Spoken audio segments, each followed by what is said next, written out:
Now listen, man, you know they don't care. These criminals don't care nothing about a camera or CCTV footage. They don't, bro. They just don't care. In today's video, I'll be going over 2 unsolved mysteries that have received very little media coverage.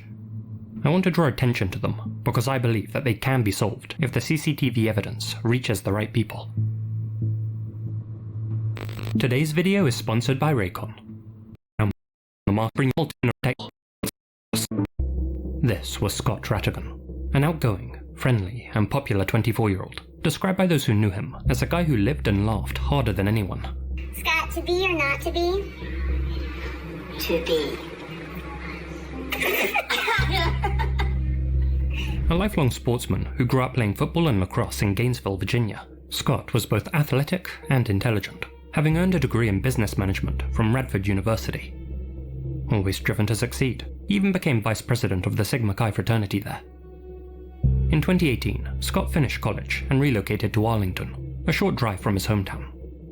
There, he moved into a 2-bedroom apartment with his sister, located in the East Tower of Ava Bolston Square, an upscale complex that was home to almost 1,000 residents, mostly young professionals who worked in and around the densely populated business district. In June 2018, Scott worked briefly as a recruiter for Insight Global, and then, in March 2019, landed himself a well-paying job as an account executive at Konica Minolta Business Solutions, a company with offices in 49 countries worldwide that specialize in manufacturing laser printers, copiers, and other industrial imaging products. Scott's branch was situated just over the Potomac River in the national capital, Washington, D.C. For a recent graduate, Scott was already living a particularly comfortable life. He was financially secure, had a broad social circle, and was still dating his longtime high school girlfriend. Although they'd been on and off over the course of their almost 10-year relationship, as couples who meet early in life often are, by the time Scott moved to Arlington, they were very much committed to each other and had a good relationship.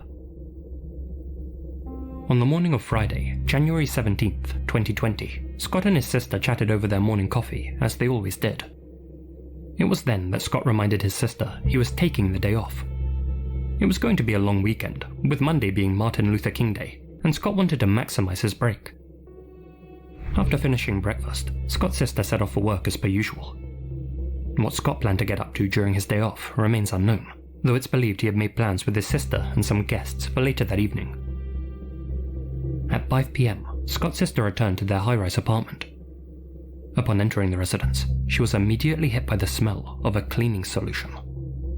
Nothing appeared out of place though, aside from the fact that Scott was nowhere to be seen. Concerned she couldn't get a hold of her brother, she made her way into Scott's bedroom 20 to 29 minutes later to see if he was asleep. There, she discovered Scott completely unresponsive in his bed. At 5:29 p.m, Scott's sister called 911 and a dispatcher summoned help. It's going to be for a 24-year-old male with blood coming from his mouth, hands, and neck. No weapons were seen. There are a total of 4 people in the apartment. Also noted that it smells like bleach. As mentioned by the operator, there were 4 people inside the apartment total when the call was placed. One was, of course, Scott's sister, and though I've seen conflicting reports, it's believed the other 3 were her friends. None of them were considered suspects.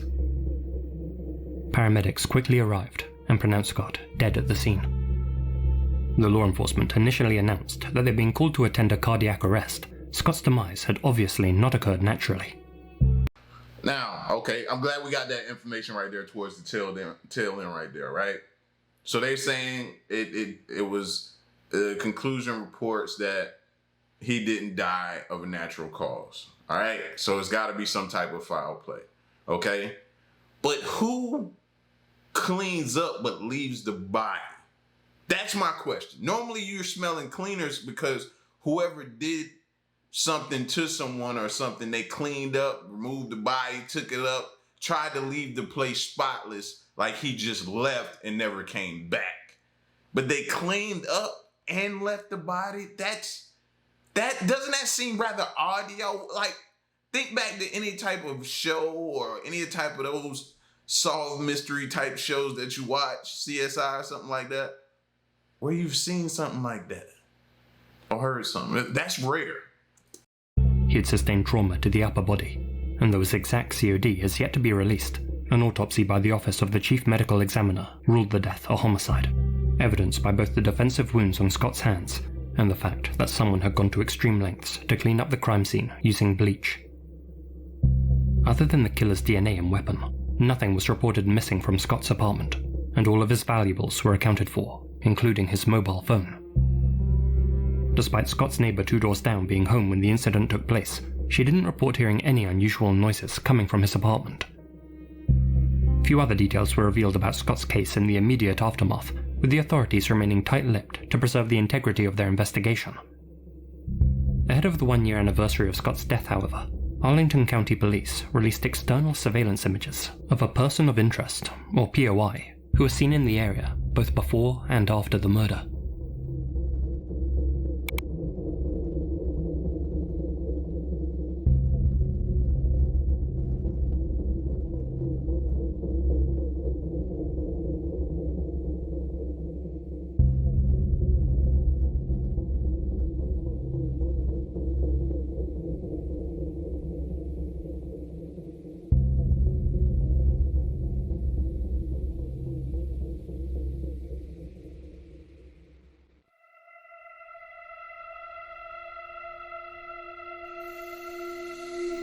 The ACPD actually released these videos out of order, but I've ordered them chronologically here.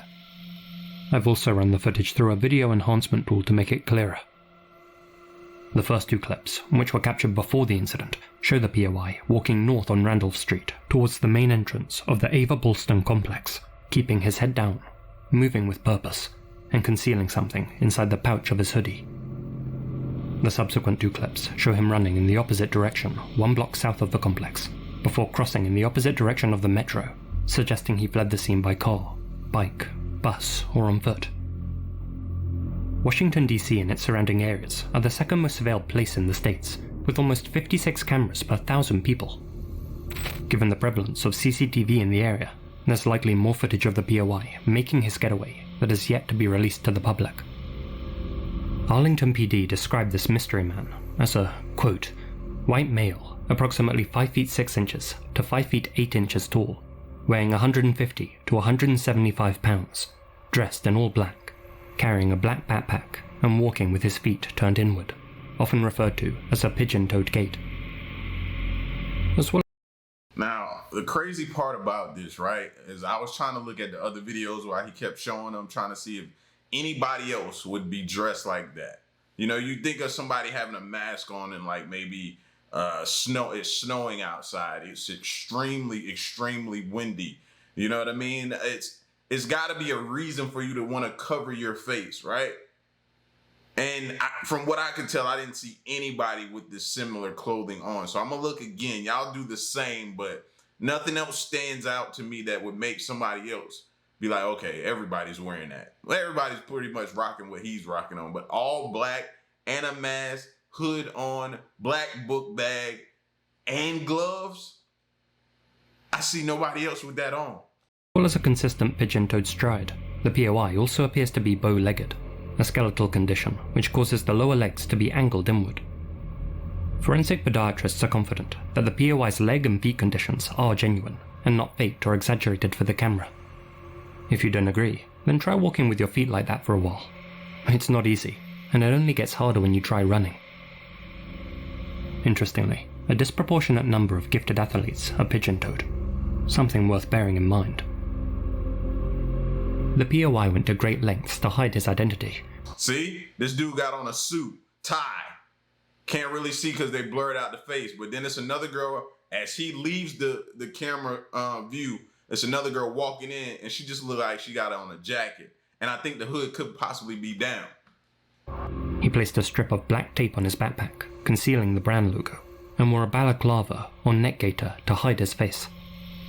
It's worth remembering that this incident occurred in mid-January 2020, well before facial coverings became a common sight in the US. That being said, this balaclava-like covering may not have appeared too suspicious, since temperatures that afternoon were around the 2 to 3 degrees Celsius mark, or 36 to 37 degrees Fahrenheit.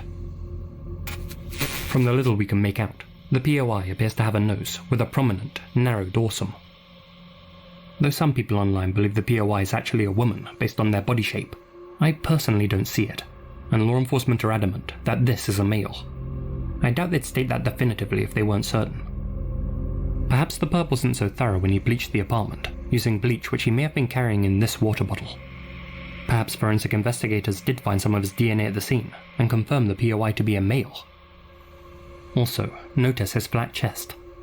I'm inclined to agree that this is a man. As you can see, there are no timestamps on any of this surveillance footage released to the public, and, still keeping their cards close to their chest, Arlington PD haven't confirmed when exactly these images were captured. Scott was last seen in his apartment on the morning of January 17th, and was last heard from at around 1 PM when he responded to messages from friends, give or take 20 minutes or so. Given that his sister contacted emergency services at 5:29 PM, that leaves a 4.5-hour window in which somebody entered Scott's apartment, took his life, and then bleached away the evidence before escaping. But we can actually narrow that window down further. Fellow YouTuber Aaron Stoner has done a detailed analysis of this footage over on his channel, which I highly recommend you check out via the links in the description. Using the direction of the shadows in these images as a guide, and calculating the angle of the sun throughout the day on January 17th, 2020, he estimates that the hooded figure was seen making his way towards Scott's complex between 10:31 and 11:31 AM, and was seen fleeing between 12:40 and 12:50 PM. If correct, that means one of three things.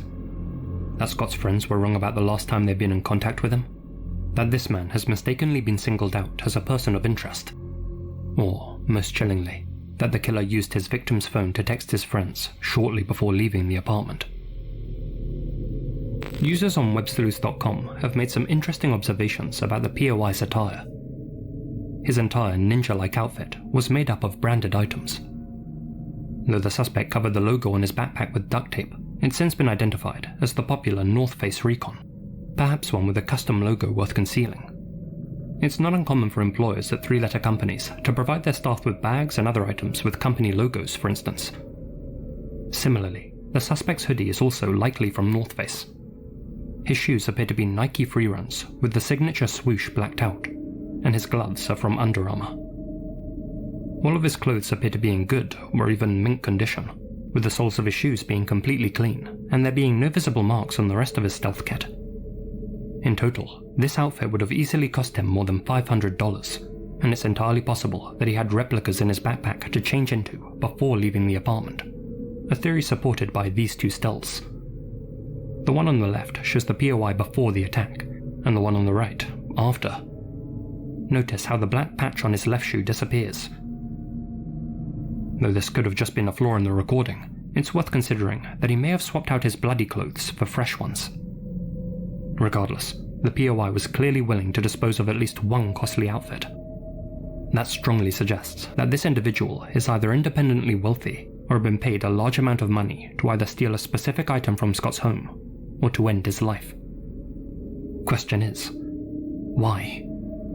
Scott was a clean-cut, well-liked person, described by friends and family as the sweetest guy on earth, and though those close to him have racked their brains, nobody can think of a single person who would wish harm upon him. So with that being said, it makes me think about maybe he got this new job, bro. Maybe, he got a new job. Maybe he got the job that somebody wanted at that job, despised him. I think they need to look at his employment. Maybe that could be the key to crack this thing open, of looking at some of them. Because you got to be close. You cleaning up the place for a reason. Number one, of course, you don't want to get caught. But number two, it seems like you would clean it up that much because you would probably get caught pretty quick because you're somebody close to him or around him. Like if it was just something random, they know they can get out of town. They know that they can get out of the country probably before the cops get a hold of who they are. So cleaning up might not be top priority. Wiping something down, but going as far as bleach, The way I, and most people following this case see it, there are only a handful of possible scenarios that explain the killer's actions. Let's go over them. Scenario 1. This was a burglary gone wrong. Like his sister, Scott would normally have been at work at the time of the incident. an intruder may have somehow managed to gain access to their apartment with the intent of raiding it for cash, expecting the property to be empty, only to come face to face with Scott himself. It's worth remembering that nothing had been stolen from the home, at least nothing that the authorities have announced. And I don't like that anyway. Burglaries of an apartment are difficult. You know what I'm saying? You could come out of that apartment, somebody see you because there's other people there. You know? It's just, I just don't like that one. I don't like that one. You know, depending on how high they up, then you got to go down the stairs to get out of there. You got to get on an elevator to get down. Something to get you back down and out of there. It's way too risky. You get what I'm saying? Or you invited somebody over, you knew them, they came over, something led to another, y'all got into it, something happened, then they cleaned it up, tried to leave, something like that, but I just don't see burglary. It's also worth bearing in mind that the POI was relatively small, and Scott was an athlete. In a sudden one-on-one, my money would have been on Scott, unless of course the intruder caught him sleeping. But then why take his life? Though we can't rule this out as being a botched robbery, most of the evidence points towards Scott's murder being premeditated. Scenario 2. This was an entirely random act of violence. Someone had set their heart on taking another person's life, decided it would be someone who lived in Ava Bolston's East Tower, and Scott just happened to be the unlucky victim. Not only does that sound completely far-fetched, but Arlington PD were quick to announce that there was no further risk to the general public, strongly suggesting this wasn't a random incident, but a targeted one. Scenario 3. This was a case of mistaken identity. Scott had no known enemies, so although this wasn't a random attack, it's possible his killer targeted the wrong apartment. But that too seems improbable to me. Even if the suspect was a paid hitman who had never met Scott, they had obviously spent days, weeks, or perhaps even months planning this job. Their actions that afternoon convinced me that whoever took Scott's life was both competent and well prepared. I don't believe they'd make such a schoolboy error. Given that a directory machine with each resident's name and door number was also accessible in the building's front vestibule, it's even more unlikely that he would have confused Scott with someone else. I'm also inclined to believe that this attack was personal and was carried out by someone who knew Scott or had gotten to know him. Someone who wouldn't mistake him for anyone else. Which brings us to the main working hypothesis. Scenario 4. Scott did have an enemy. One who wanted him out of the picture. A love rival. A business rival. Someone from Scott's past. Someone who held a grudge. Someone that not even his closest friends and family knew about. Perhaps even someone interested in his girlfriend. Whoever it was though, they knew that Scott was home alone that afternoon and seized that opportunity to take his life. But unless Scott had divulged that he was taking the 17th off well in advance, it seems improbable that the POI would have been so well prepared. And this guy was most certainly ready to roll that morning, given his clothes, confidence, and knowledge of the building's layout. They knew Scott was taking that Friday off at least a few days in advance, and so must have either been close with Scott or one of Scott's co-workers or friends, or had access to his company's shift calendar. Whichever scenario you subscribe to, the killer would have still needed to gain access to both the Ava Bolston complex and Scott's apartment. According to numerous anecdotal reports I've read online, despite being a luxury apartment complex with high rental prices, security at Ava Bolston Square was extremely lax around the time of Scott's slaying. There weren't any cameras above the ground floor, and even those were down on the day of the incident due to refurbishments. The entrances do require a fob to... That's what always gets me about these places that have quote-unquote security, but it's never the best. Or it's a gated community, but the gate's always broke. The cameras are down a lot. Like, it's that always gets me about places. Anybody else? Like, that's frustrating to me. Because it's never working when you need it. To gain access. But according to residents, it's a huge building with a constant stream of people going in and out. Piggybacking in would have been extremely easy. Another fellow YouTuber, Sloan, demonstrated just how easy it still is to gain access to the building as a non-resident.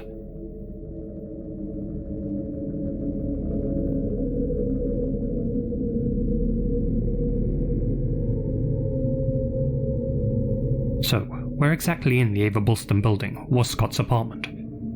Well, this photo of his sister shows her on their balcony. White bricks can be seen on the floor above, Looking at the exterior of the building, I believe their apartment may have been located somewhere on the 20th floor. That means the POI would have needed to use the elevator, though as demonstrated by Sloan, the ones inside the Ava Bulston building didn't require a fob to use.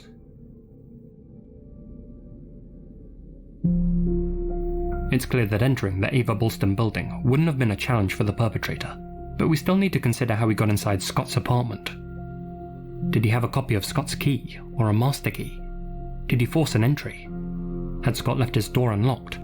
Or did Scott willingly open the door?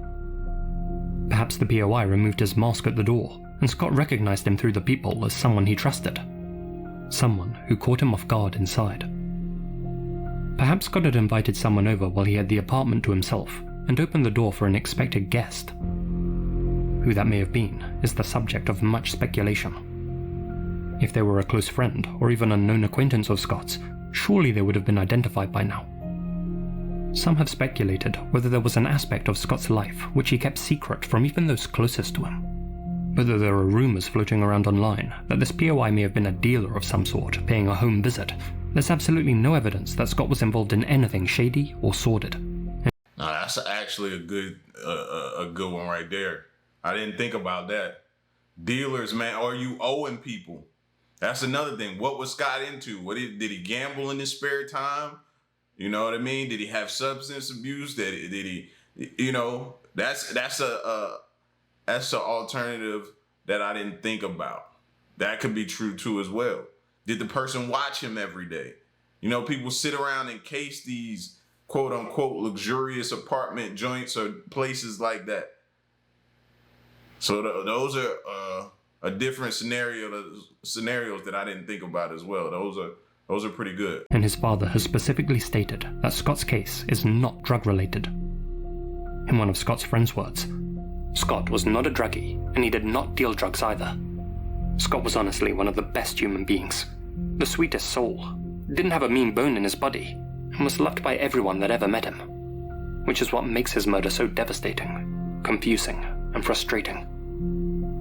No disrespect, but that means nothing to me. You know how many parents or relatives or friends or whomever don't know that a person that they're close to is using and are completely delusional about it? Like, that means nothing to me. So, who had an incentive to kill Scott? An inoffensive white-collar worker who lived a low-risk lifestyle and who got along with everyone? That's what we need to find out. To review the profile of our suspect, we're looking for an affluent, intelligent, and athletic Caucasian male familiar with Bulston, Arlington, who stands around 5'6" and 5'8", who weighed around 150 to 175 pounds at the time, who walks with a pigeon-toed gait, who has or had a penchant for North Face products, and whose whereabouts are unaccounted for on the early afternoon of Friday, January 17th, 2020. And yet, despite possessing so many distinctive characteristics, the killer's identity, and by extension, their motive, remains unknown. That's likely because this case received so little media coverage, overshadowed by global events that occurred shortly after, and because the authorities took a full year to release this footage to the public. The Rattigan family is offering a $50,000 reward for any information that leads to a conviction. Did you live in or around Arlington in early 2020? Do you know anyone who fits this profile? Perhaps a co-worker who took the morning off on January 17th. Perhaps a person who was acting strangely around that same time period. Whoever took Scott's life must be held accountable. If you, a friend, or a loved one have any idea who the person in this footage might be, please get in touch with the ACPD tip line. You can also make a report anonymously through the Crime Solvers hotline. All that contact information is on screen now.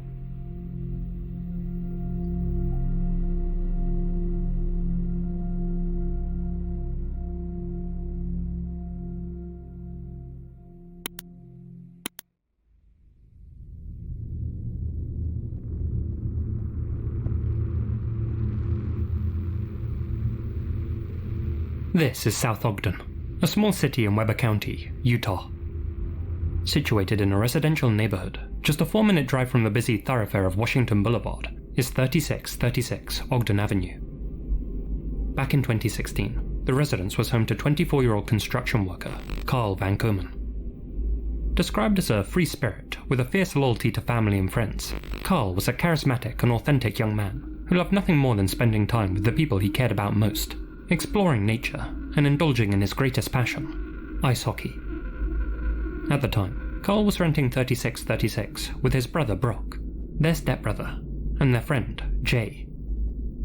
Known as something of a party palace by locals, the house had attracted police attention twice for noise offences, but for the most part, all of the tenants got along well with their neighbours, especially with the man who lived alone in 3630. Their immediate neighbour, 61-year-old Kevin Nelson, a former local business owner and recent retiree who spent most of his time collecting records, playing guitar, and cheering on the Denver Broncos. Kevin would frequently visit the Van Komen brothers and co. to hang out and share nuggets of wisdom with the young whippersnappers next door, who all playfully referred to him as Grandpa Nelson. "I'm not that old, damn it," Kevin would retort. He and Carl were especially close. Being a social guy himself, Kevin was well liked by all of the other residents on Ogden Avenue, respected for his kind heart and down-to-earth nature. December 9th, 2016 was a freezing cold day in Weber County, with temperatures dropping to -3 degrees Celsius, or about 27 degrees Fahrenheit. By the time the sun set, most people were keeping warm indoors, and at 7 p.m, so were all 4 members of 3636 Ogden Avenue. I've read reports that a 5th person, B, was also at the house with them, though the sources are unclear whether he was also a tenant or if he was simply a friend visiting.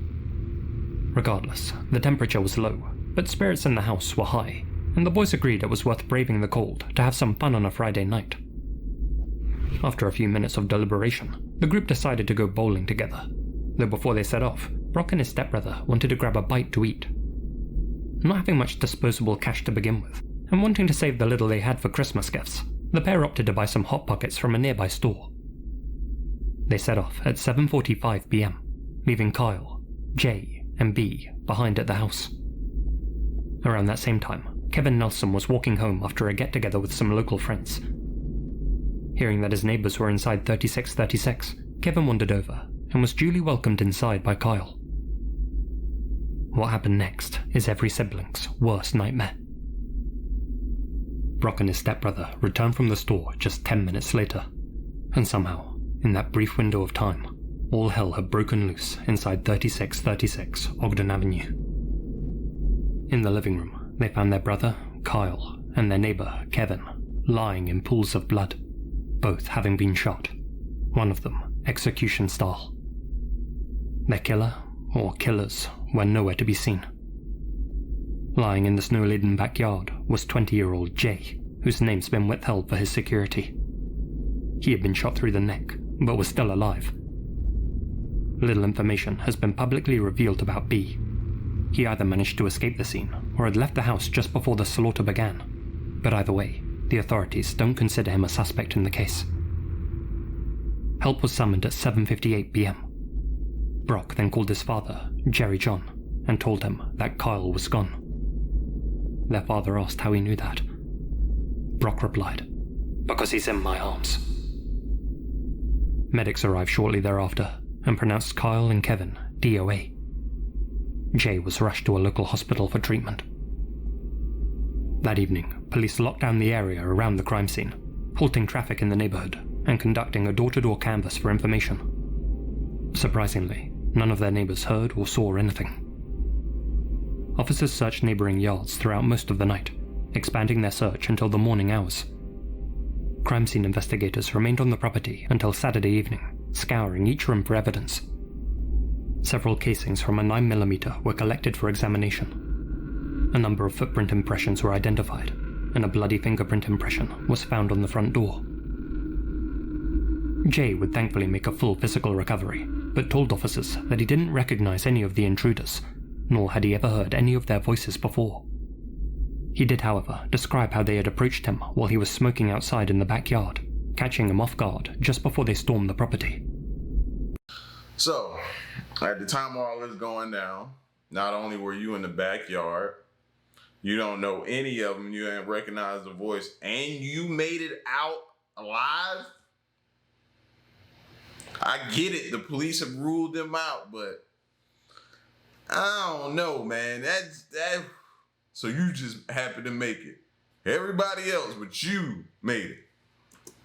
He recalled they were demanding money, and then everything went black. Investigators believe that at least one of the housemates, likely Kyle, was specifically targeted by these unknown assailants.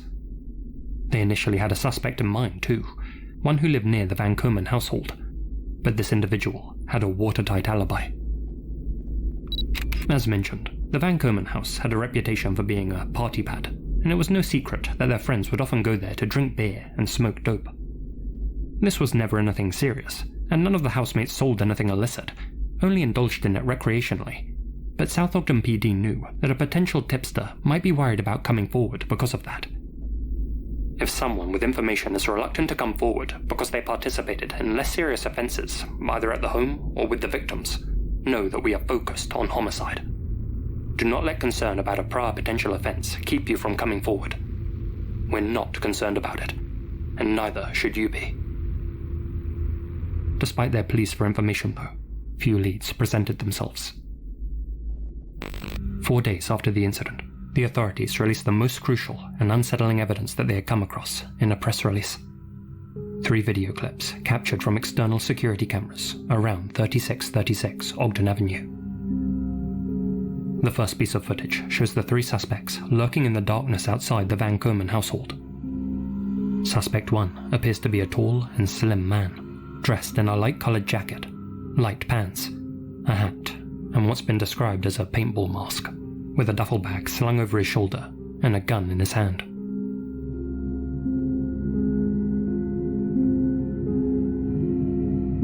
Suspect 2 wears a thicker, light-coloured coat, dark snow trousers, a darker mask, and a backpack. Based on their stature and mannerisms, this could be a female, but let me know what you think down below.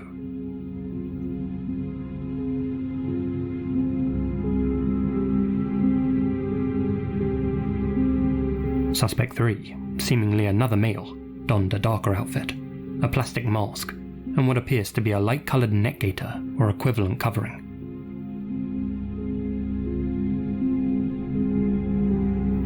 Unfortunately, there are no timestamps to go along with any of these recordings, so it's not known how quickly the 3 masked invaders struck after Brock and his stepbrother left the scene, but the authorities have since stated that the trio had been staking out the home for at least an hour before the incident.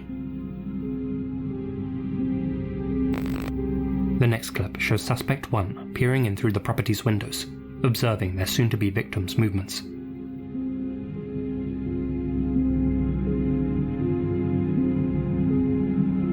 And this is why I say it's important to have cameras. I forget the timeline they saying this took place in, so I don't know if it was back then or the current day, but this is why I suggest anybody having cameras around your house so you can get those alerts of movement. That's important, bro. That could save your life. You get that alert, movement detected on camera such and such, you look at it and you see somebody creeping around your house. Suspect 2 joins Suspect 1.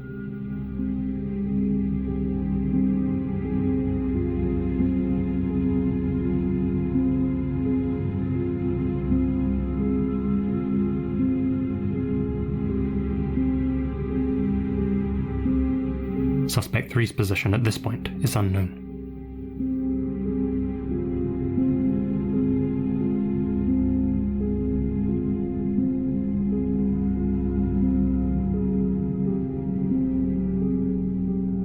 The 2 voyeurs make their way to the back of the property.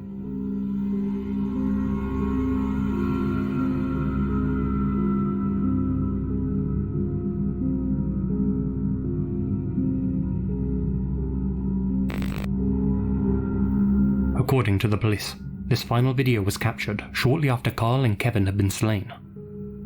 In it, we can see a vehicle drive down the road.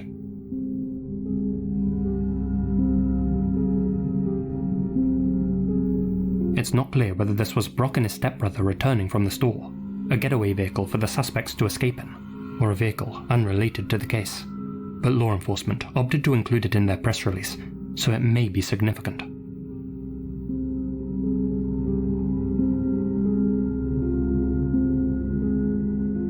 Seconds after the vehicle passes, suspect 1 leaps over a fence, looks up and down the road, places something inside his bag,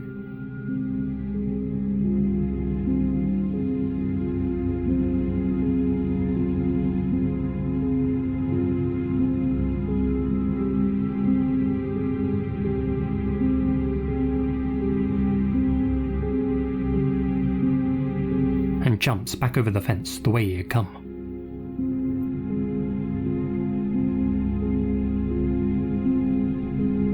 Law enforcement were hopeful that by releasing these images, someone would recognize the 3 suspects. And yet, nobody did. "It's frustrating that there's so much evidence, as we can't find them," said Carl's mother, Renee Finch, though she's also expressed her gratitude that Brock and his stepbrother were out at the time of the incident.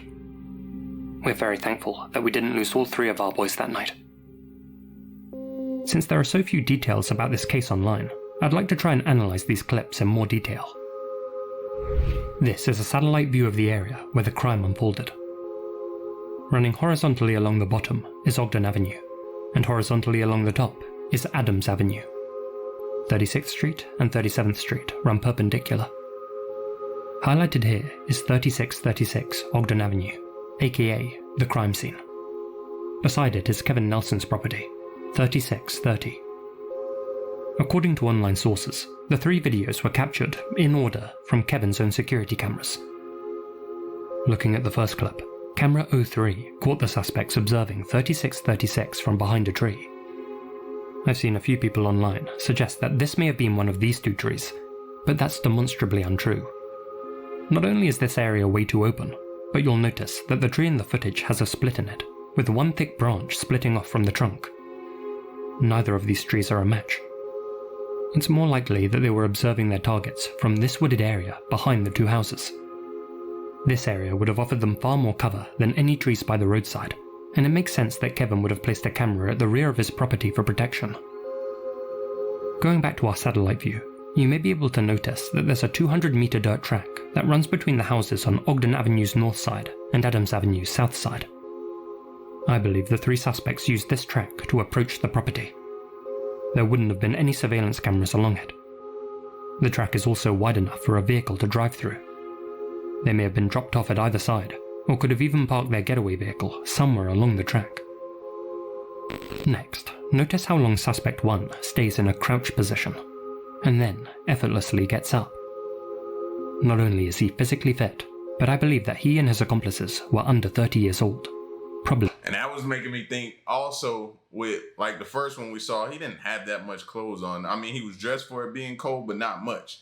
Most of the people that play hockey and stuff like that, they probably enjoy that type of weather, I would think. I don't know, I'm assuming. So this is just something I was assuming. Okay, maybe we need to look at the hockey team or something like that because they like that cold weather or whatever. Being on the ice, it doesn't bother them. Being in the cold may not bother them. So that was something I was thinking about. Also, they may not have known the guys whose security system this is because not once did I see them kind of turn and look at the camera or nothing like that.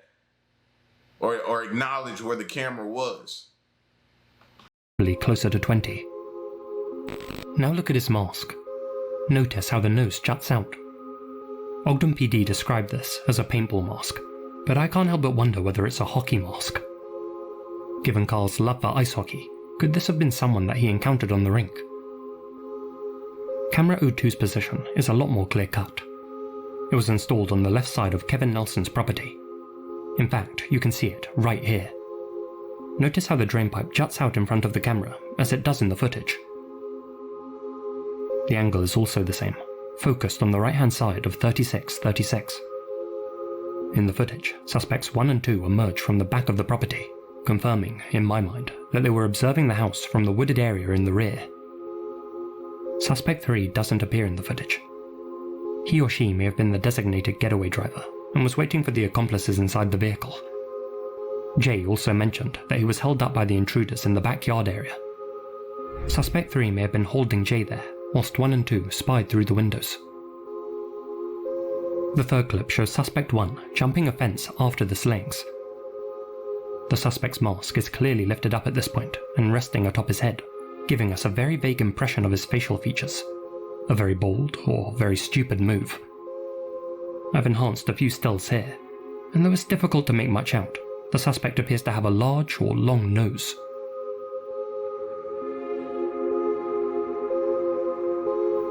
Judging by how he looks up and down the road and stands around in an unsure fashion, I believe Suspect 1 was looking for someone at this point. Following this clip, the three accomplices presumably escaped together.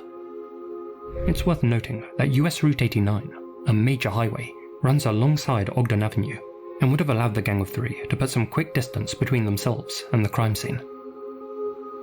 But this is where things take a turn. You see, according to online sources, this third video, like the other two, was captured by a camera on Kevin Nelson's property, 3630 Ogden Avenue. But I can prove that's not the case. Note the two small horizontal windows that run along the lower portion of this building. Neither of the victims' homes have those. Then there's the way that this lighter section juts out slightly from the darker, lower section. The white paneling on this house with the camera. The roof shapes. The fence that the suspect leaps over. The chain link fence that runs between the two houses. This dry, bush-like feature. The tire tracks. The position of the homes opposite. The fact that this footage lacks a camera number in the bottom right, like the other two videos. All of the elements are different. This video was 100% recorded by a surveillance camera on a different house in the area. That means Suspect 1 ran somewhere else after the incident. But where? I spent hours exploring the length and breadth of Ogden Avenue, searching for a pair of houses that matched these two to figure out where the footage was captured. I wanted to find two adjacent homes that matched those in the third video. Thankfully, all of the homes are idiosyncratic, with distinct and unique features, but even after scrutinizing all of them, I just couldn't find a match. I went to bed feeling a little deflated, but that following morning, I realized I may have been searching the wrong place. One road across from Ogden, on the opposite side of the track, you'll find 3677 and 3683 Adams Avenue. Notice how all of their elements are exactly the same as those seen in the security footage. The windows. The slight jutting of the house. The white paneling. The shape of the roofs. I saw it just then too, the satellite dish. He didn't mention that, but that was something I noticed as well, the satellite dish. I just saw it when he clicked to that other photo. The chain link fence. The same dry bushes. The tire tracks. The homes opposite. This is most definitely where the third clip was recorded. And the camera? It's right there. I've mapped it, and we now know that Suspect 1 ran 160 meters and leapt 3 fences immediately after raiding Carl's home. He then stood looking up and down Adams Avenue for the better part of 30 seconds, and then returned the way he had come. But why? Well, I have a few ideas. Please bear in mind, this is all speculative, and I'd love to hear your theories too, so please, leave them in the comments. Scenario 1. We know the home invasion began after Brock and his stepbrother left for the store, so the trio either took that opportunity to strike because the tenants no longer had a strong numbers advantage, or because the suspects didn't want Brock and/or his stepbrother present during the incident. Maybe because one of them would have recognized them, for example. As we know, Brock and his stepbrother were only gone for 10 minutes. The entire raid was conducted in that extremely brief window of time. Assuming there were a few minutes of observation, discussion, and hesitation before the breach, it may well have only lasted a few minutes. So, picture this. The trio are startled by Brock's sudden reappearance. His vehicle pulls up outside the property. Fight or flight kicks in, and the 3 suspects scatter out the back entrance like rats on a sinking ship. In a panic, Suspect 2 and 3 take off in their getaway vehicle, leaving Suspect 1 stranded and alone. He then makes his way along this dirt track and calls or messages his accomplices for a pickup. He hears a car pass along Adams Avenue and leaps the fence to check if it's his comrades. While he nervously stands around, Suspects 2 and 3 come to their senses and message him to meet them back on the track. If correct, the vehicle in this footage may have been them returning to the west entrance of said track. In this scenario, Brock and his stepbrother missed the intruders by seconds. And that may also explain the mask being up. Job's over, so mask is up, try to look normal, possibly. Scenario 2. The plan initially was just to hold Carl and his roommates up and steal their money, dope, or both. Inside though, something goes wrong. The tenants resist, or won't comply, or Kyle recognizes one of them, or nerves get the better of them. Whatever the reason, Suspect 1 ends up shooting someone. In a panic, Suspect 2 and 3 scatter, leaving Suspect 1 to fend for himself. 1 finishes off the remaining victims, realizes he's been abandoned, and tries to make contact with his partners in crime. He's then picked up, or flees on foot. I personally do think it's possible that Carl tried to protect his friends, prompting someone to open fire. As his uncle would later state, Kyle would stand up for people. If someone took a run at someone, he would be right there. He was only 5'5" or 5'6", but he acted like he was 7 feet tall in those situations. Scenario 3. There was a fourth accomplice, a designated getaway driver, but he wasn't waiting in the correct location after the raid. Suspect 1 went looking for him, while Suspects 2 and 3 waited on the track. Scenario 4. The reports vary. Many of them mention B, the friend or other tenant, being present at 3636 when the raid occurred. B reportedly escaped the scene on foot without being hit. If true, then this footage could have an even darker context. Namely, that Suspect 1 was attempting to hunt down B before he could get away and summon help. Unable to find him, Suspect 1 returned to his accomplices. If we can get some confirmation whether B was at the house when this all went down, I'd be inclined to call this the most likely explanation. The last thing I want to examine is the vehicle that drives along Adams Avenue. Depending on whether it was the suspect's getaway vehicle or not, completely changes the context of the video. Interestingly, we get a decent look at its silhouette when it passes in front of this white car. Judging by its outline, it appears to be a dark-coloured 4x4 truck. You can make out the front portion, which dips down into the bed here.